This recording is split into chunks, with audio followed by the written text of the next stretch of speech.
Welcome back to this month's Roundtable, your all-in-one comprehensive view of what's happening across the real estate industry, straight from some of the industry's earliest technology adopters and foremost experts in technology, marketing, brokerage, government policy, capital construction, and cybersecurity. As always, this is a three-part show. Part one, introductions and what's new for each Roundtable host in their business sector. Part two, sector focus, where we unpack the past month's biggest news and paradigm shifts. In part three, what does this all mean for your real estate businesses, and what can you do for the next 30 days to grow said businesses? I'm Andreas, Senie, founder, CRE Collaborative, brokerage owner, commercial director at KW.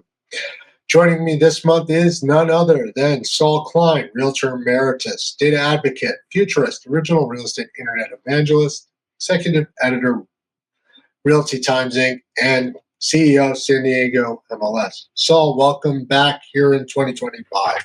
Nice to see you as always. Yeah, likewise, Andreas. Always good to be seen, right? Absolutely. And not just Saul this month, but Dan Wagner, SVP, Government Relations at the Inland Real Estate Group of Companies. Dan, looking great in the bow tie. I'm going to dress up for next show. It's always nice to see you. And last but not least, Rebecca Carlson, founder and CEO, Carlson Integrated, past president and ICAR Association, brokerage owner herself. All things real estate all the time here at the CRECo.ai Roundtable. I'd like to take a quick moment, if I can, and for Joe Cosenza, who passed recently out of Inland. Joe was an inspiration to all and a true testament to a traditional deal maker and one of the biggest and broadest deal makers across the country. 45 million personally in transactions, even larger. Dan, I'm sure you could say better than I, but Joe was a mountain. Andreas, thank you for highlighting Joe. Obviously, Joe is an icon in our industry, and I'm just honored to be able to have called him a personal friend. Joe, if there's a Guinness Book of World Records of somebody doing individual commercial real estate deals, Joe would win. He's purchased $55.7 billion of real estate, and that was through 3,915 individual deals. And these teachers, you start off as a Chicago public school teacher and got involved with real estate, and the rest is history. So it's been 58 years, and I'm wearing a bow tie in his honor today.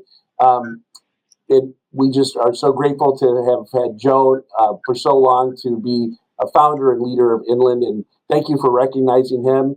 And no one will forget Joe in this industry, especially if anybody that's been to any of his conferences at CCIM or ICSC. He gave a great presentation and always had some colorful jokes. But we love Joe, so thank you. Yeah, no, a few times we met, he was truly unbelievable. He was a testament to what he did and how he did it. Truly commanded the room. Well, and one of the things I also want to highlight, so tomorrow we had Joe's wake tonight, today, and then tomorrow is his funeral, and he'll be buried tomorrow. And a week ago on Friday, another icon in the real estate world was laid to rest. So we want to make sure to highlight Mo Vesey. Mo was the president of the National Association of Realtors, and he was president of the Florida Association and Miami Association. And Mo was one of the incredible people who did so much to promote and promulgate our industry. And I know, Saul, I know you knew Mo, and so we just got some good real estate folks who are up in heaven. So, but we still have some left on this earth, and we're going to be talking pretty soon to everybody. But just remember, you keep your family close and your loved ones closer. So there you go. 100%. And it goes without saying, Dan Goodwin, who also passed recently. Mr. Goodwin was my second dad. He died January 19th, and that was probably one of the hardest things I've had to go through. And then Joe died December 25th. So 2024 was a pretty wild year for the Inland Real Estate Group, but that's where we know that we're all going to end up in, I believe, in heaven someday, and we're meant to be somewhere else other than this earth. So that's the ultimate goal. Right. Well, in 2024 was a wild ride, not compared to COVID and prior, but it was incredible. It was a lot happened, a lot of ups, a lot of downs, regulation, litigation, everything in between. Yes. So, with that, Saul, over to you in California. What is the latest and greatest going on in your world? Here we are, January 2025. We're on our way to our 100th episode with 73% of our audience in North America. That's 2,953 listeners monthly. 14% in Europe, 9% in Asia, 1% Africa, 15% in South America, and believe it or not, a few people in Australia. What's going on in California, Saul? So, we say this all the time, and that is if property's priced right, it sells. And so in where I'm from in San Diego and probably throughout California, the real estate market's still moving. Properties are still selling. People need to buy. People need to sell. Even with interest rates moving just a little bit on the upside and maybe not where we'd like them to go on the downside, property still moves. It just takes a little bit longer. But you know what? There's nothing wrong with it taking a little bit longer for real estate to sell. And we just got spoiled into believing that real estate is a totally liquid asset. And you put it on the market and you should have 25 offers in the first 25 minutes, all 25% over the listed price with people waiving inspections. And that's just not reality. And so it does take historically a little time for real estate to sell. So a market time of 30, 60, 90 days, not out of the ordinary. We shouldn't expect it to be really anything. That's a more healthy market. And so we're seeing stuff is still selling. We're not seeing a lot of price reductions. That means it goes on the market. It's probably fairly close to being priced right. People wait a little bit and it will sell. And so no complaint. The big complaint, we've been saying this for a while, not enough inventory. Right? We'd like there to be more inventory, but stuff is still moving. The market's moving. And I still say to people, the best piece of real estate you ever bought is the real estate you bought yesterday. Well, it's like a boat. The day you buy it, the day you sell it, no. Yeah, the real estate you bought yesterday. Right? And whenever you take it. If you bought it yesterday, you're doing fine. And I was going to say, I know Inland's still buying. Right, and Beckett's still out marketing, and real estate's still moving. It never stopped moving. And I have heard some gossip and some different complaining, criticizing, and blaming. Oh, it's not selling. To your point, Saul. Oh, it's a little less than market, or it's been on so long, but it hasn't. Historically, we've been through ups and downs. Some of us more than others. This is a good market overall. Right? Yeah, if you get listings, you've got money in your pocket, right? Because it will sell. The other big part of our business, though, is obviously being able to have people that have the money to buy. And one of the things that impacts that are interest rates. So this year, it's been great to have the interest rates come down, and everybody's looking at the Fed to see what's going to happen, next, because that's the big, question mark. That's the $64 million question: is what's going to happen under Trump with. What is he going to keep the Fed the same? What's he going to do? And he definitely wants to make sure that we got to keep inflation in check, but he also wants to keep the economy going. So interest rates is what I say. Well, and I saw some predictions, Dan, on the market, right? So for many years, we would say, well, the number of transactions is like 5 to 6 million transactions a year. And that was pretty consistent for quite a while, which meant, double that for the number of sides, right, in real estate. And it was pretty consistent. And the numbers I saw, projections, which I think they're projections, it's really anybody's guess what's going to happen in 2025. But there's interesting projections to me. Realtor.com projected 4 million transactions. NAR projected 4.9 million transactions. Fannie Mae, Federal National Mortgage Association, the secondary money market primary driver in the secondary money market, predicted 4.5 million transactions. Housing Wire, which for those people that read the real estate press, is one of those must-read publications. They predict 4.2 million. So they're all around this, between 4 and 5 million, 4.2 to 4.9 million. Double it for the number of sides if you want to estimate the number of transactions where people will actually make money, or the number of money opportunities for people who list and sell real estate. And then we know some people have a lot of transactions and some people have fewer to none.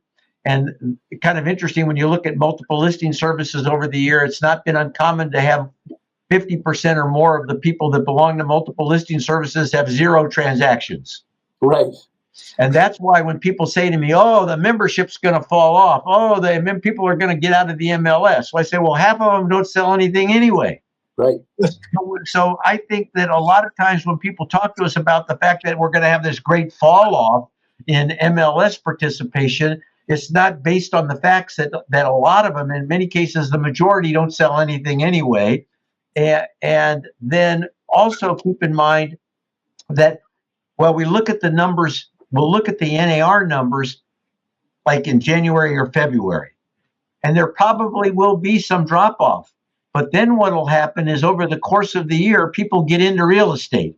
And by the end of the year, we built that number back up to probably pretty close to what it was the previous year. So some people are predicting 25% decline. And for me, I'm more of an optimist. I was around and when there were 750,000 realtors and technology entered the scene. And this was in 1995. And so in 1995, when the Realtors Information Network created Realtor.com, and we saw the technology coming, and we said, geez, 750,000 realtors, we all better get ready for that number to be cut in half. This is what people believe. This was the conventional wisdom at the time. We're going to go to 325,000 members. Well, we all know what happened. It doubled. Yes. 2.5 million. Yep. So even the best prognosticators are not necessarily on the money when it comes to predicting the number of people that will get into the real estate business, stay in the real estate business, earn a living. Real estate's one of the, we used to say it's the last bastion of horse trading. It's still a place where people can go that in a second career or really don't have any career marked out for themselves, where they can actually get into it, they can do well, they can become the master of their own destiny, and that's attractive to a lot of people. So that is a really good point. Everybody needs to really put more of a microscope on that to understand this wonderful industry has helped bring so many people from underserved areas who might not have had the opportunity to go to college or whatever. It brings them into a very profitable, holistic, wonderful life experience and career, one that they can be super proud of. And it's helped how many single moms, single dads to be able to make ends meet. And people don't ever really pay attention to that, but it is absolutely one of the best things out there for being able to bring people to pull themselves up by their bootstraps. That's a big deal. Yeah, and what you have is because of the model, the independent contractor model, people can get into the business. It doesn't take a lot of money to get in. A lot of people fall out. There's a lot of attrition. It's not an easy business to earn a living in, but everybody can try, and they do. And so one of the reasons the numbers are high is because you always got people that want to try. And real estate is really the way to generational wealth. So the more, I always told people, the more you know about it, even if you don't stay in the real estate business, the more you know about it, the better you're going to do in building wealth for yourself and for your family. It's valuable information to have. Try it. You might like it. And also real estate sales is really, for me, I always said real estate sales is an entry-level position. And so, with real estate, you got to be a real estate salesperson. Well, no, you don't. Once you get into this, you can find there's many different avenues that people can explore where they can actually earn a living in the real estate industry, the broader real estate industry. So don't think that if you can't sell, I used to think this of myself. I'm not a salesman. I can't sell anything. Yeah, but I loved real estate. So I found out that if it's something you really love, it's a matter of being convincing about something you have a passion for. And we all know that real estate is a way for people to build wealth. So we encourage people to do it. We encourage people to get into the business. I think that people think it's the end of the industry because of the litigation. I think they're going to be surprised at the end of the year when they look at the numbers. What do you think, Becca? Sorry, I was just going to say the numbers themselves. We did not see the record expulsion of agents we expected, right? everyone was talking about so many agents are going to be done. This litigation, it's the end of us all. We're going to get cut in half. That was the opposite. Because just as in $1 to $6 million transactions, there's more, there's young blood, there's new blood, there's new interest. And everyone on this call has a license, had a license. We're all NAR carrying card members. I think, Dan, you are too, right? Yeah, everyone on this call. Mm-hmm. 3 of which are not out there actively selling real estate. I am still happy to do so. We'll continue to do so. And Becca went into the marketing. Yeah. Dan, you're out there at the White House. Saul, outside of the car wash, you're out there growing the industry in every sense of the word. Could you have done that without real estate? Maybe. I don't know. But that's where we are today, and we couldn't have gotten there without it. Becca, over to you on the marketing side. Started in real estate, ended up in marketing. 2025. I think I started in real estate and in business not knowing that it was an industry, not knowing that it existed. I took a 3-day temp job and stayed for 14 years at an investment firm. I've had a beautiful real estate career. Every piece of my business has been built on the wonderful relationships and the understanding of the transaction that occurs when you are really kind of raised in a real estate investment environment. And to that end, I would say that when we talk about the numbers of transactions that are occurring, I have my clients that are investors have had a wonderful 2024 and are preparing for an excellent 2025. Everyone's buying and selling. It's taking a little bit longer, but that's to be expected. Longer only in comparison over the past couple of years, certainly not within anybody's experience or the normalized deal cycle. No one's concerned or frustrated or frightened that it's taking the amount of time that it's taking. It feels very normalized for people who have been doing this for more than one cycle. And I was thinking about this a little bit. The commercial real estate brokerage companies that I work with have also been really open in seeking advice and in letting me connect them with my industry contacts from the board side of my work. And as it relates to like the forms and things, they want clarity on what the lawsuit means for them as licensees, even though they're in the commercial space versus the residential space and already typically have great agreements and forms in place. But they're being really proactive about making sure that they have a really good understanding of the compliance issues that have come up based on the lawsuit. So they're very happy to pivot. They're very happy to follow those rules and regulations and compliance. No one's afraid to continue doing brokerage that I've spoken with whatsoever. Like, not at all. Well, and Saul, I wish I had queued up sign from early on when you were a broker with the surfboard and everything else down in California, but you started there and leapt to where you are today. What are your thoughts? Yeah, so, that's an interesting story for me is I got out of the Navy. I was a naval officer, and I always wanted to be a naval officer, and I went to the Naval Academy. I trained to be a naval officer. I served at the tail end of the Vietnam War, and then I had a problem with kidney stones, so they made me get out. And I didn't know what I was going to do because my whole life I wanted to be a naval officer. And my father was a naval officer, and I didn't know what to, but I wanted to stay in San Diego. And the jobs in San Diego, even with the degree that I had, they weren't paying a lot. I guess they figured that if you get to live in this great weather, you don't get to earn a lot of money. And so I looked at real estate. A sailor actually took me out and showed me property, and he showed me this book that had all this great data in it. And I thought, wow, it's amazing to me that you can see all these properties that are for sale. And I was intrigued, and I wanted to do that. And then I thought, the only limitation on my income is me. And in the Navy, we had this thing called the system of inverse rewards. And what that meant was the better the job you did, the more assignment they gave you, but they didn't give you any more money. A better job, you get to stay and stand the duty on Christmas. Well, you do a better job, they just give you more things to do. You didn't get any more compensation for it. So I thought, look at this real estate business. If you work hard and you do a lot, you're going to get compensated for what you do. And I love that. And I love the ability then to control and manage my own calendar and to be able to do and go out and look at real estate. which I loved because I'd seen my dad do it. So I got into real estate, and then after being in it for about 10 years, I discovered the Board of Realtors. And it was at that time called the San Diego Board of Realtors. And I went to a meeting one day. It was back then they had these luncheons, and it was like the whole membership. And I sat there and I watched the president, and I was with my team of people. I had an office at the time, and I said, I'm going to be president of this organization.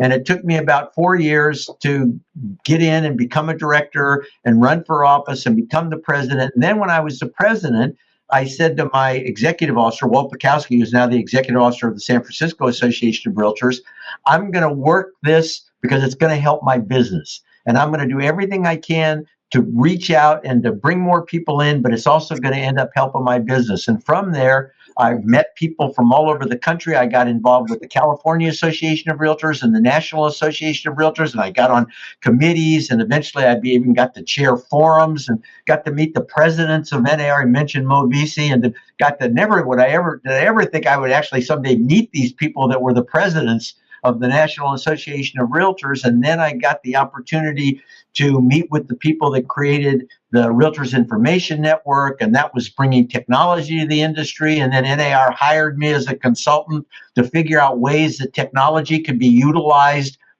because everybody's looking at the technology, but nobody asked brokers, how would you use this technology in your business? And so I was able to look at it and say, gosh, this is the way I'll use it in my business. This is how I'd use it to reduce risk. And then the NAR sent me across the country, and I got to meet more people. And it was just a snowball effect to where I traveled to probably 2/3 of all the local MLSs in the country. I met everybody who ran all the multiple listing services.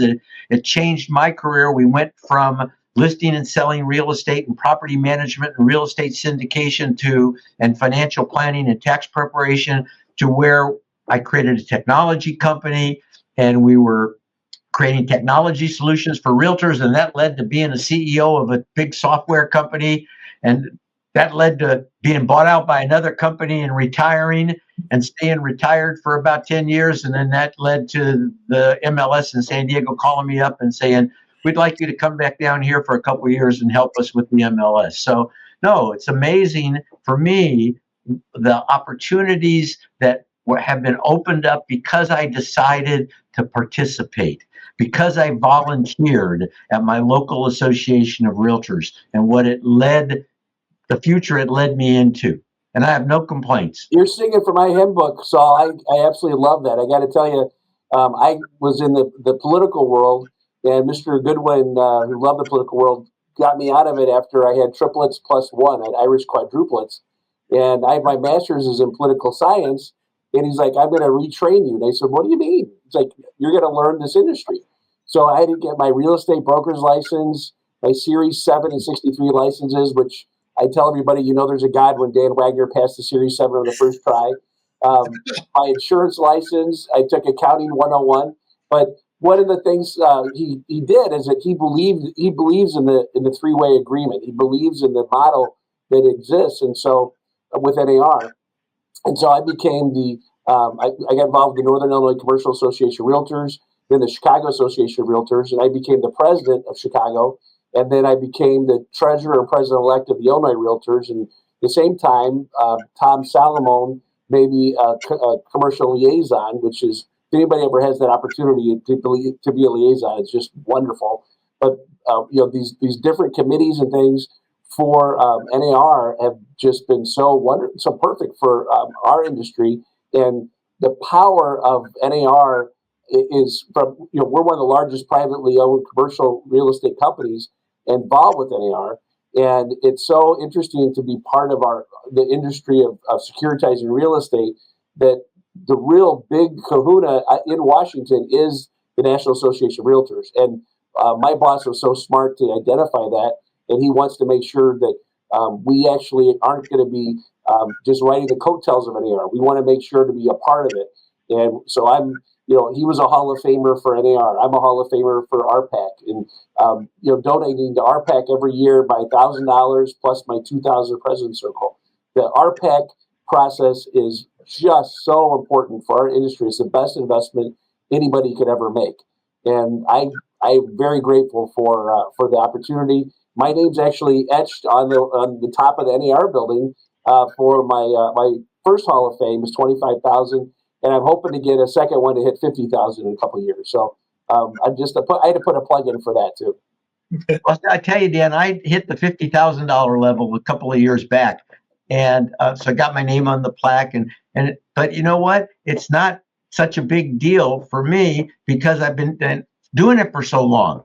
So it's not about like $50,000 sounds like a lot of money, but if you spread that over 40 plus years, right? Everybody can be a $50,000, right? It's just got to be consistent. You got to do it. You got to make the contribution. You got to believe that there's great value that comes from what happens when we unite, what happens when we have strong advocacy in the industry. And, number of years ago, I got my Series 7 and my Series 24 and my Series 63 securities light. And the Series 7 is harder than the real estate exam. Oh, yeah. Oh, my gosh. Not even close. Straddles and hedges and all that kind of stuff, right? And so I got those licenses and I got a life and disability and I became a tax preparer because I believe that, here I got this trust and people were coming to me for advice in real estate. They were saying, I want to buy this or should I buy this and should I invest in this?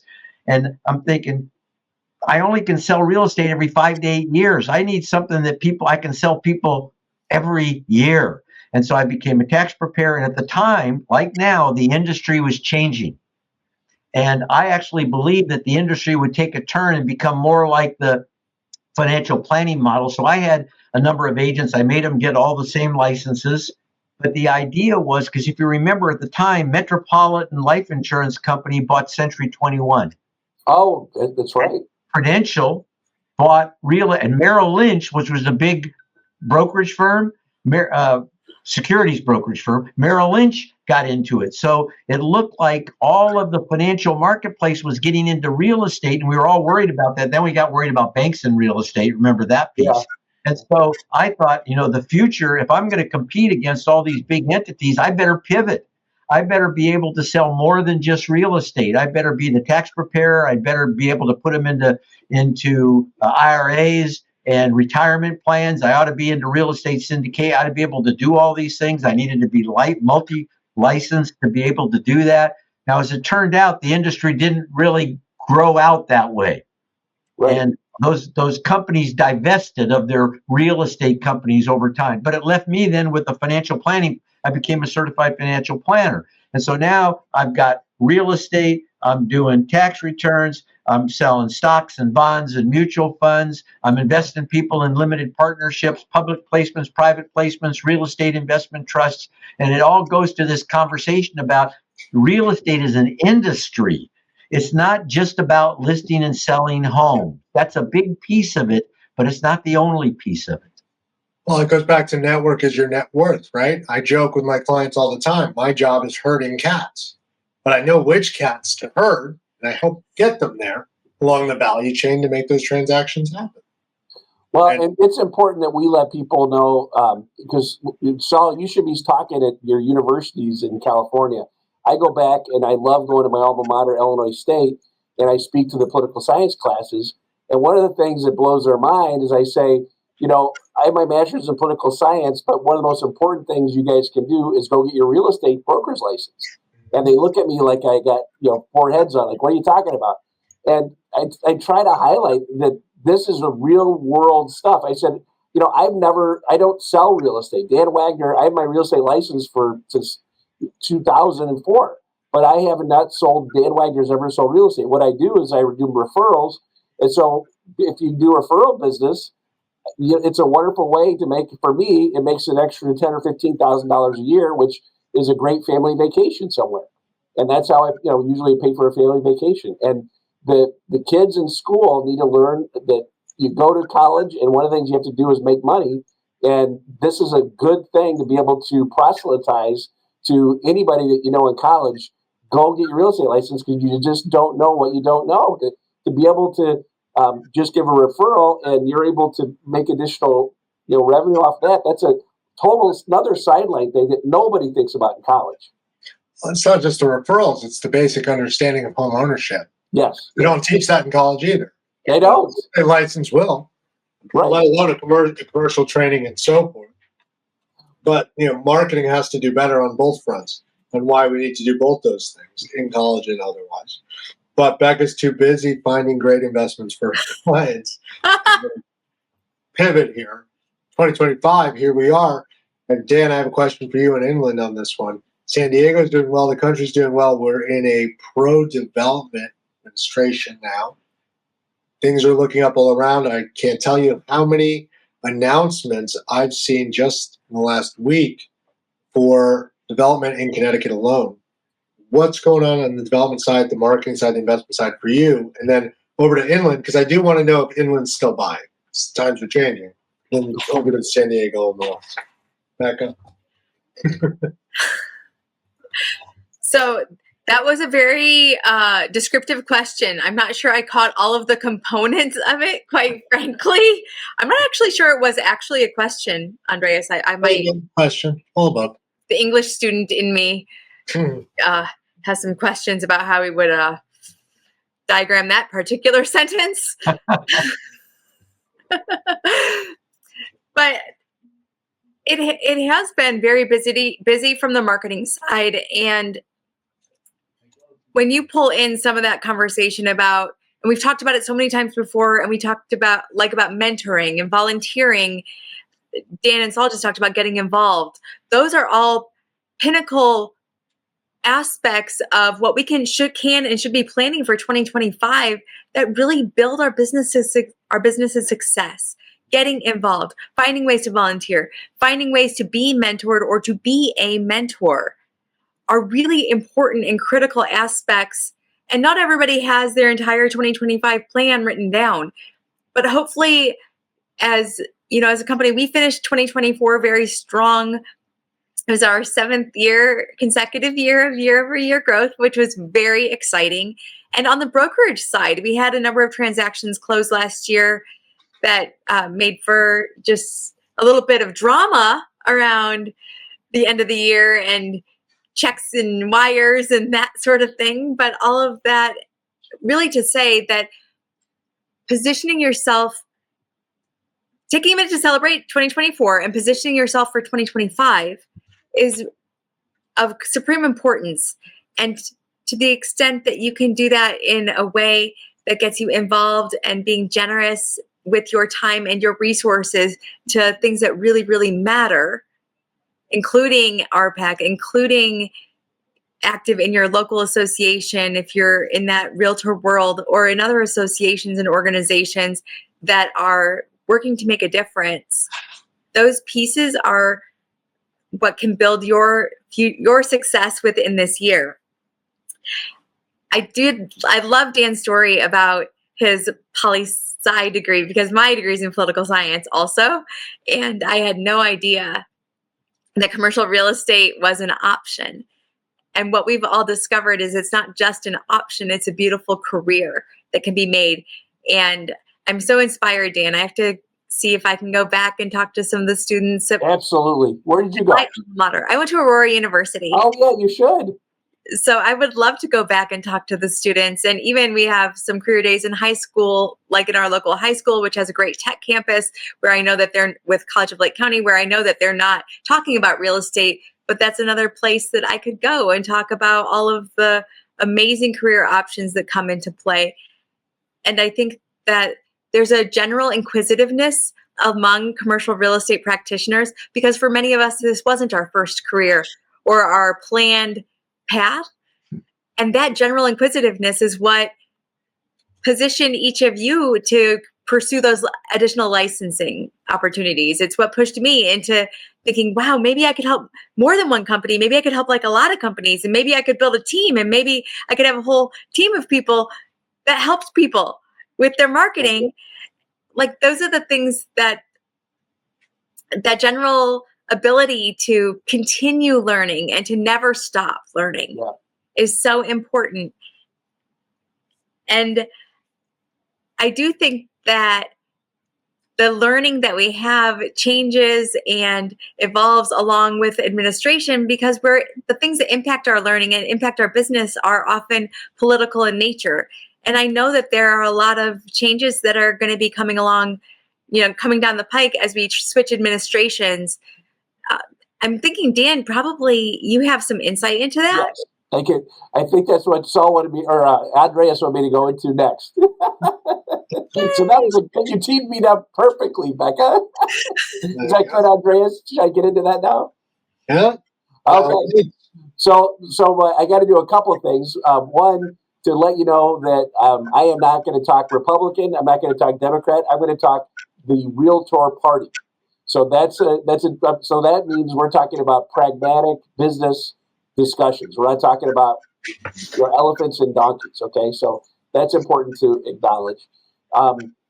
One of the things that with the Trump administration coming in, we can't just put our feet up on the table saying, "Oh, there's going to be no issues at all for real estate," because as you recall, the 1031 like-kind exchange was used for personal property and was going to be taken away for real property under Trump when they did the extension of when did the 2017 Tax Cuts and Job Act.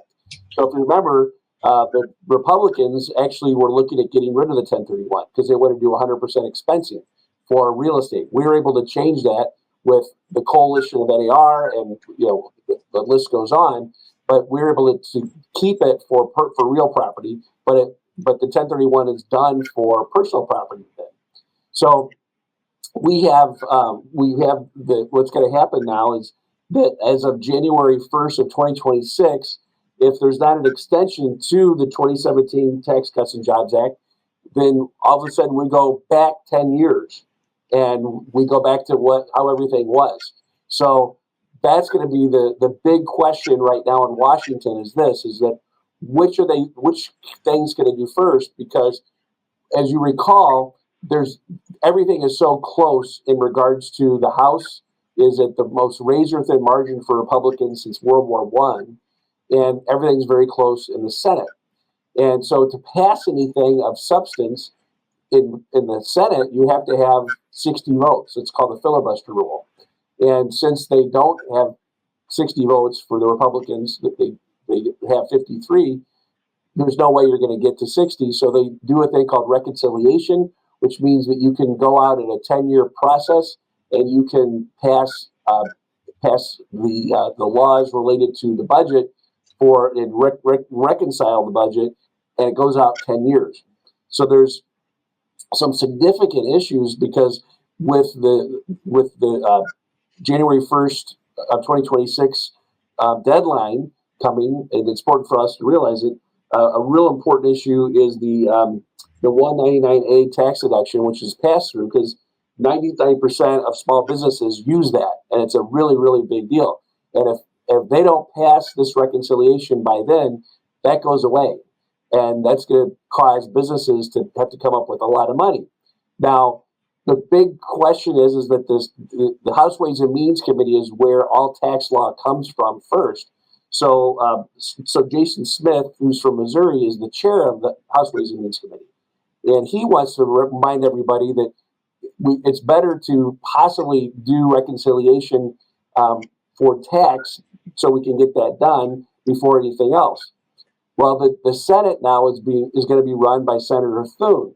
So Senator Thune disagrees with Jason Smith, even though they're both Republican. He believes that they should do one of the big Trump issues is immigration.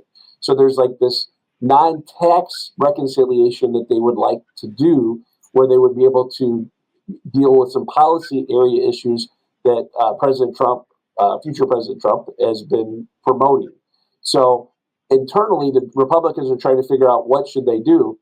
The Jason Smith is saying because there's such a close majority in the House, what maybe they could do is combine everything and have this big omnibus reconciliation. And so that's being discussed right now. The whole thing of Washington, though, and this is interesting, I just got this number a little bit ago. Since the 2017 Tax Cuts and Jobs Act, there's 86 new Republicans that are in Washington that haven't gone through. They weren't a part of those discussions. And there are only 5 members out of 40 three members that were on the House Ways and Means Committee when that extension of the 2017 Tax Cuts and Jobs Act happened. So when people are looking at, if you're like, for example, there's some Republicans that want to get reelected in New York, in California, those Democrats states, some Republicans are, they're saying, hey, we need to deal with SALT. The SALT deduction is really a big issue for those people in Congress if you're in a real blue state. And if you're a Republican, you want to, obviously everybody wants to get reelected. So the big question is that Republicans don't want to raise taxes. So if they don't want to raise taxes and they want to be able to increase the SALT deduction from $10,000 to $20,000, well, how do you do that? Well, then they start looking at pay-fors. Well, if you start looking at pay-fors, the staff members, and there's no staff members that are still around from the Tax Cuts and Jobs Act, not one, because most elected officials get their information from their staff. So if the staff aren't aware of the importance of the 1031 and how important that is to our economy, then we're back to square one where we're having to defend the 1031 to say why it shouldn't be used as a pay for. And that's one of the things that our coalition is continuing to do. So it's important for people to realize that our 1031 coalition does not put our feet up on the desk with smoking a cigar right now, because we understand this is a really important thing to understand, is the nuances of who's in Washington and who's running it. So Jason Smith, the House Ways and Means Committee, have been hosting a variety of meetings for the staff in Washington and for the members the new members, to explain the kind of a 101 of tax, because it's very complicated, as you can imagine. So we're very excited to be able to have Jason Smith as the chair of that committee, because he gets it, that he understands if they do a reconciliation that doesn't include tax, and they just do something dealing just with immigration or whatever, and we get down to the very last moment to be able to pass the tax law or the tax reconciliation, and it doesn't pass, there's huge consequences. I mean, just unimaginable consequences. That it's a big deal. So I really wanted to highlight that as a big deal. And then related to 1031, for our commercial real estate folks, opportunity zones are a really big deal. And so the question is, are we going to be able to go back to the beginning of opportunity zones, or they just extend it, and then we can go back? As you recall, the opportunity zones are pretty complicated, but if you can be able to sell your stock portfolio and use those capital gains for an investment in opportunity zone that's out there, then that's a wonderful thing. And that's been a wonderful thing all around the country, where billions of dollars has been raised for underserved areas. And that's a big issue for commercial folks to be able to help make the world a better place. It's been it's a really good economic development tool. In my opinion, the best thing for real estate capital gains taxes, the best way to deal with real estate capital gains taxes is still the 1031. I don't personally believe that the opportunity zones are the best for dealing with real estate. I think they're perfect for all other capital gains issues. But those are some of the big things that are out there. And in regards to Inland, you wanted to know, is Inland still buying? I mean, obviously with Joe Cosenza's passing, we're very sad. But of course, we still have Mark Cosenza, his son.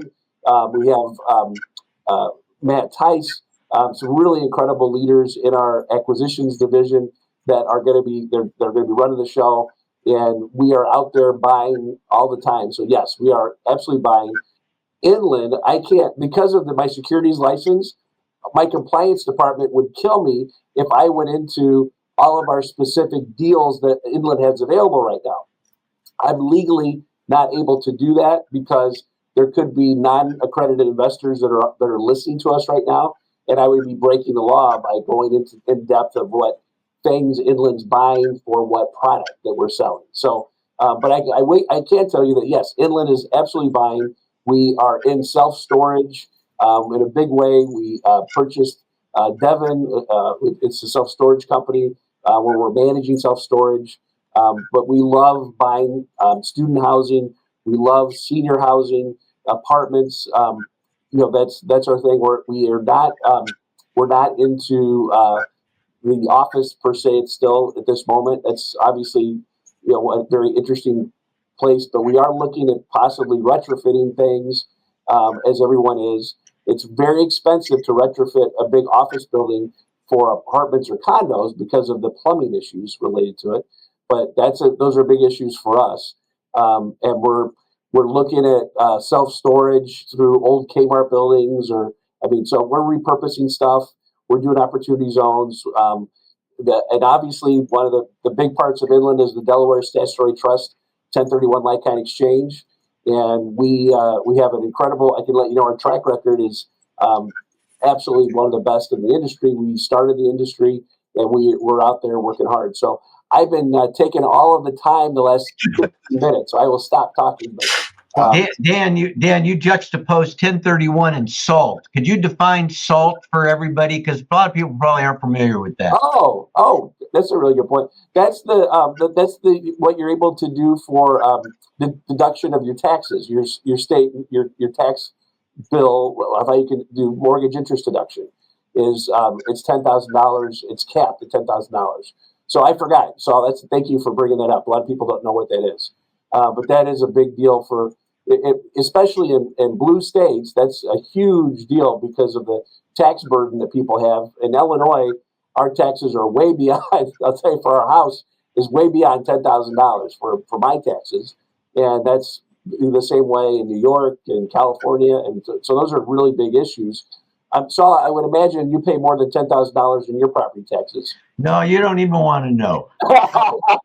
So on the other side. So I got my real estate license about the time that Prop 13 was passed. And so I was a great advocate for Prop 13. So what was happening, and it's happening today, is people were being priced out of their homes.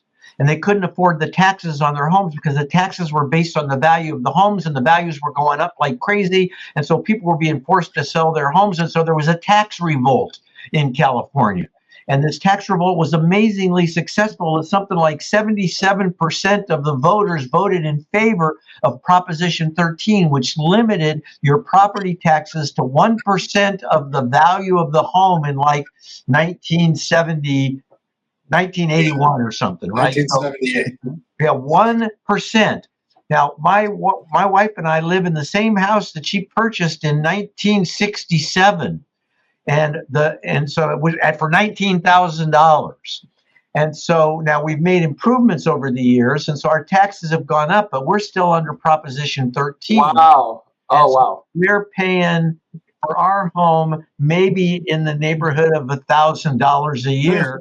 Property taxes. Oh my God! Proposition 13, but our neighbors are paying $10,000, $15,000 a year on their properties because they paid a lot more money. But we never moved, and we're senior citizens, and we're not about to move. No. So, but that's just kind of an oddity, and so. But it's a great point, I think, for me, and I think for everybody, and that is that the government spends more money than it makes. And when the government spends more money than it makes, it has to go after the big baskets of money. And the big baskets of money revolve around real estate. So if you don't think the government's coming for you, if you own real estate, you better think again, because they're coming for you, because that's where the big dollars are. Absolutely. Right. And so we're going to continue to get taxed, and taxes are going to go up. They're already fighting there. They have been for years. They want to undo Prop 13. Why? Because it's where big dollars are. And they want to release the big dollars so the government can spend it. And I believe that I can spend the money better than the government can spend the money.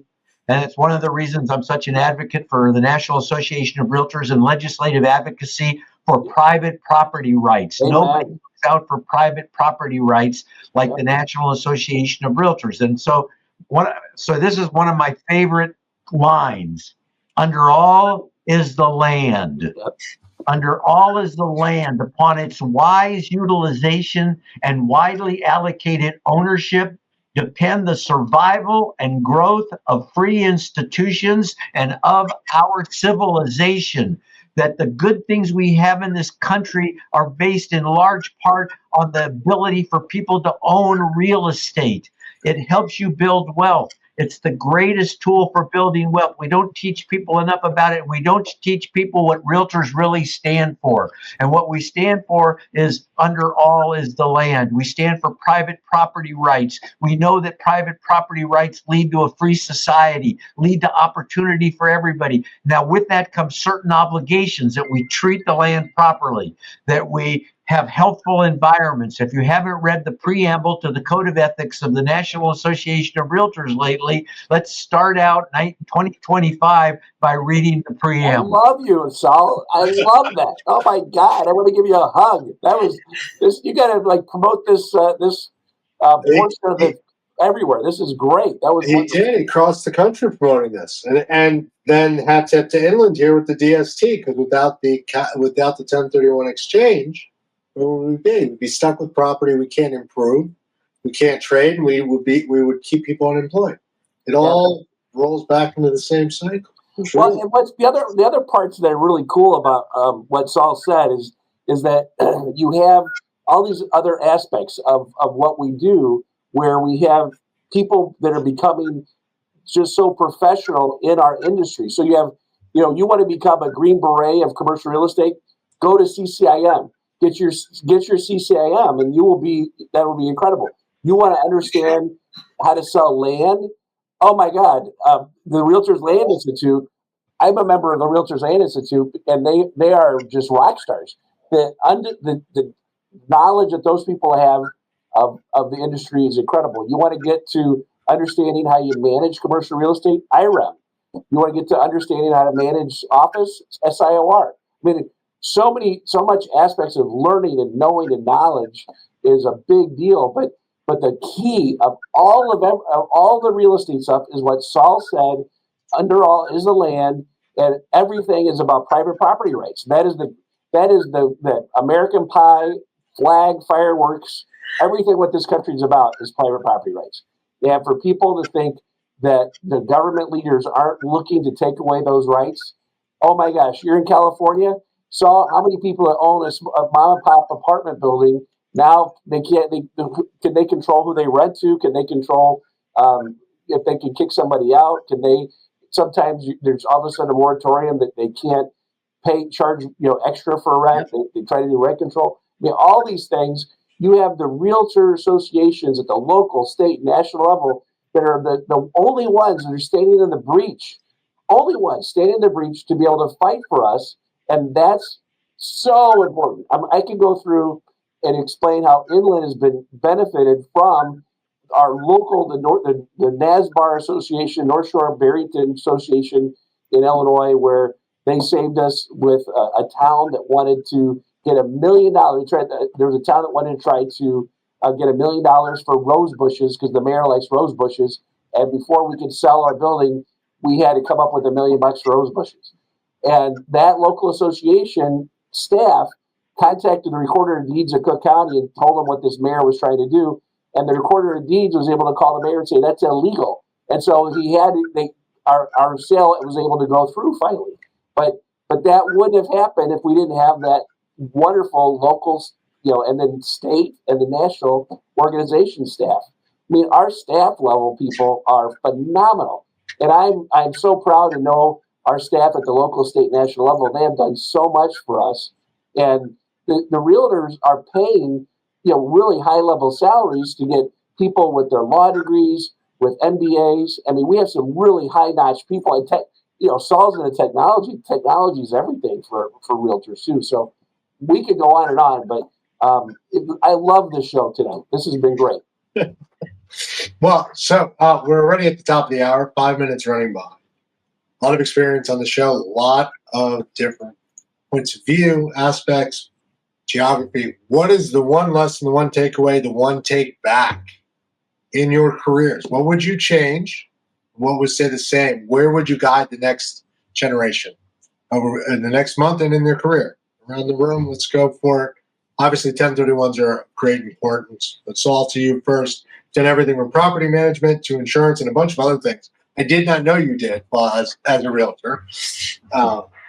And the car wash. What is your guiding words to those getting into the industry and those looking to stay strong in 2025? Yeah, so I hate to say that I don't have any regrets, because everybody has regrets, and I got a lot of individual deals that probably were regrets. And my biggest regret is I didn't hold on to more property that I bought. Right? As I wish I had bought more. And what I would say to people who even think that they want to learn more about real estate, I would say you're on the right track. Use 2025 as a year to learn more about what the real estate industry has to offer. Read the preamble. You can Google it. The preamble to the National Association of Realtors Code of Ethics. And it will tell you exactly what we're all about as realtors and what's important to us. And it's all about private property rights. And when I hear people say, I don't want to belong to the National Association of Realtors, I want to separate from that, then what they're saying to me is they don't really understand all of the benefits that come to them. And there's no other profession where such a small amount of money can bring you such a huge return. So learn about the local association, the state association, the national association, what it can bring to you as a property owner. And you might even be interested in looking at real estate as a career, either full-time, and I will say it, a lot of people won't, even part-time, because there's things you can do to be involved in this. It doesn't have to be something, we say real estate's a part-time job. We just decide which 12 hours of the day we work. So learn everything you can about this industry, about the benefits of private property rights, about being informed about the fact that there are people out there that would take away your private property rights and tell you what you can and can't do. And the greatest tool that you have to build wealth for yourself and for your for your posterity, and that's owning real estate. And you wouldn't have let go of it. Don't let go of any real estate. Hold it forever. So I wish I hadn't sold the ones I sold. Now, the one behind me, the car wash, we bought it in 1979. We still own it. It's a great piece of property. My wife bought our house, I told you, in 1967. We still own it. The best real estate you ever bought is the real estate you bought yesterday. Or 20 years ago. Longer than that. All right. Becca, on your side of the fence, having worked both brokerage, marketing, and a past president of NICAR and the association level as well. So my takeaway from this is to embrace involvement. Like, embrace getting involved, get knowledgeable, learn more, follow the lead of the people before you and around you, build up that network of peers for peer learning and for growth, and never stop learning, never stop embracing curiosity. So when you become the smartest person in the room, you should leave them. Yeah, find a different room. Yeah, find a different room. But I love meeting with you guys. I'm always surrounded by smarter people. It's always a pleasure. Dan, over to you. Well, for me, it's ditto what these Becca and Saul have highlighted. It's so important, though, to be involved in your local, state, national organizations, and to understand that politics is not a dirty word. You've got to be engaged and understand what the people that you are voting for, who they are, and how they will impact not only real estate, but how they'll impact our whole local, state, national level at all levels.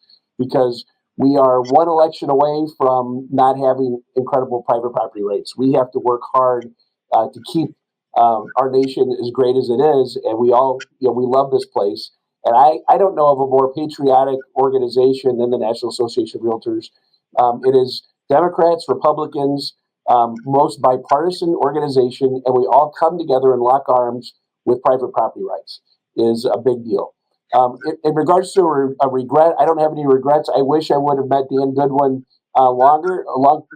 sooner, so I could go. Go to work with him and be with him longer. Just again, a hat tip to the memory of Joe Cosenza. I know he's in heaven with Mr. Goodwin, working deals for God, doing real estate. So Carving up heaven for the rest of us when we get there. 100%.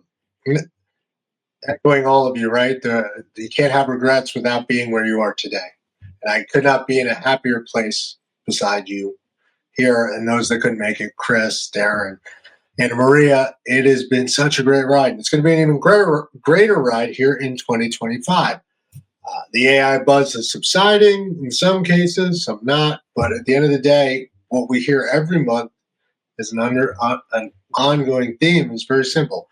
Stay true to tried and true business practices, traditional deal making, networking, education, mentorship. That is the way you grow and build your business. That's what I hear every day from every one of you and everyone else I do business with.